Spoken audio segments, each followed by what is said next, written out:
প্রিয় চতুর্থ শ্রেণীর ছোট ছোট ভাই বোনেরা, আজকে তোমাদের দ্বিতীয় ইউনিট টেস্টের কথা মাথায় রেখে প্রশ্নবিচিত্রার 24 নম্বর পেজের যে 2 নম্বর প্রশ্ন সেটটি বাংলার রয়েছে তার সম্পূর্ণ আলোচনা নিয়ে এই ভিডিও।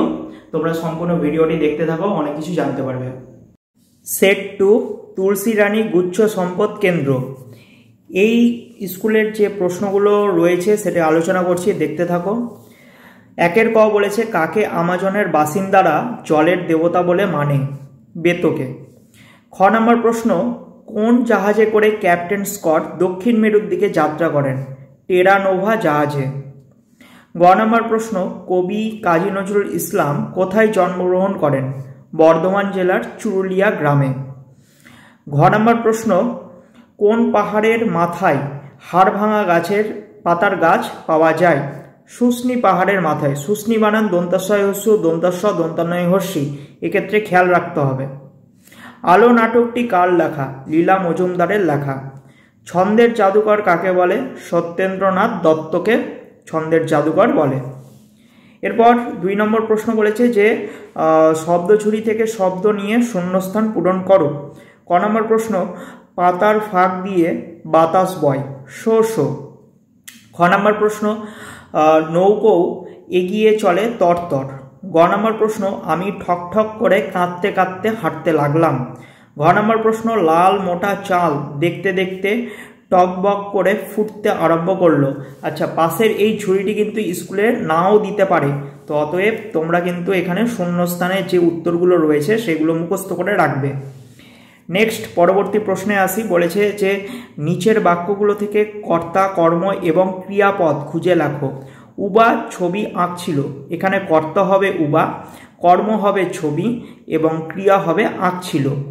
খ নম্বর প্রশ্ন, দাদুকে আমি ভালো করে তুলব, এখানে কর্তা হবে আমি, কর্ম হবে দাদুকে, ক্রিয়া হবে ভালো করে তুলব। নেক্সট, নির্দেশ অনুসারে উত্তর দাও। সন্ধিবদ্ধ করো। বিদ্যা যুক্ত আলয় কি হবে? বিদ্যালয়। খ নম্বর প্রশ্ন, সন্ধি বিচ্ছেদ করো। রবীন্দ্র, রবি যোগ ইন্দ্র। নেক্সট, নিচের শব্দগুলো বিপরীত শব্দ দিয়ে বাক্য রচনা করো। ভয় হবে সাহস, ভয়ের বিপরীত সাহস, এটা দিয়ে বাক্য রচনা কি হবে? আমার দাদার প্রচুর সাহস আছে। তোমরা যদি চাও যে এটা নিজের ভাষাতে লিখবে, লিখতে পারো। নেক্সট, খ নাম্বার আলো কি হবে? অন্ধকার, অন্ধকারে আমার ভয় লাগে। এরপর 6 দাগের প্রশ্ন বলেছে, নিচের দাগ দেওয়া শব্দগুলিতে কোন পুরুষের ব্যবহার হয়েছে লেখো। আমরা বনভোজনে গেলাম, আমরা হবে উত্তম পুরুষ। খ নাম্বার, মাঝি মাছের ঝোল রাধে, মাঝি হবে প্রথম পুরুষ। এরপর পরবর্তী প্রশ্নে আসি। দেখো 7 দাগের প্রশ্ন বলেছে, নিচের দাগ দেওয়া শব্দগুলোতে কোন বচনের ব্যবহার করা হয়েছে লেখো। ছোট ছোট স্রোত এসে পড়ছে খালে, এটা হবে বহুবচন। খ নাম্বার, সওদাগর সাগর পাড়ি দিতে চায়, এটা হবে একবচন। এরপর লিঙ্গ পরিবর্তন করো। সেজ পিসিমা হবে সেজ পিসে মশাই, ঠিক আছে, ভুল লিখেছে এখানে, এটা হবে হচ্ছে পিসে মশাই, পিসে মশাই, পিসে মশাই। শিক্ষক হবে শিক্ষিকা। এরপর ডান দিক বাম দিক মিলাও দিয়েছে। পাঠশালা হবে গুরুমশাই, অ্যানাকন্ডা হবে আমাজন, বরফের প্রাচীর হবে দক্ষিণ মেরু, গুনটানা হবে মাঝি। এরপর পরবর্তী প্রশ্নগুলোতে আলোচনা করছি। 10-এর ক নম্বর বলেছে, উবা কোন শহরকে বালির শহর বলে বুঝিয়েছিল? বালির দেশ কথাটির অর্থ কি?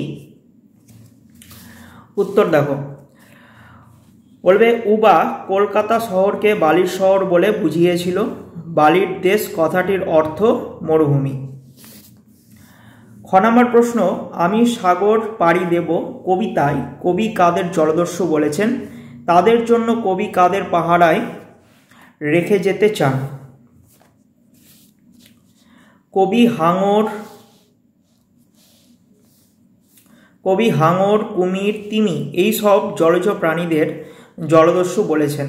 তাদের জন্য তিনি সিন্ধু, গাজী, মাল্লামাঝি ও নৌসেনারূপী জেলেকে পাহারায় রেখে দিতে চান। নেক্সট, গ নম্বর প্রশ্ন, টমবয় শব্দের অর্থ কি? সেজ পিসিমার মেয়েকে টমবয় বলা হয়েছে কেন? টমবয় শব্দের অর্থ ডানপিটে। যে মেয়েরা সাধারণত হৈ হৈ করে বিপজ্জনক খেলা খেলতে ভালোবাসে তাদের এই নামে ডাকা হয়। আলোচ্য পাঠ্যাংশে সেজ পিসিমার দুরন্ত সাহসী মেয়েটাকে তার লাগাম ছাড়া স্বভাবের জন্য টম বয় বলা হয়েছে। এরপর 1 নম্বর প্রশ্ন, নদী জলে কাদের ডুব দিতে দেখা যাচ্ছে? বনহাস কি করছে? এটার উত্তর হবে দূরের পাল্লা কবিতায় নদীর জলে ডুব দিতে দেখা যাচ্ছে পানকৌটি ও ঘোমটার বউটিকে। বনহাস তার ডিমটিকে শ্যাওলায় ঢাকছে।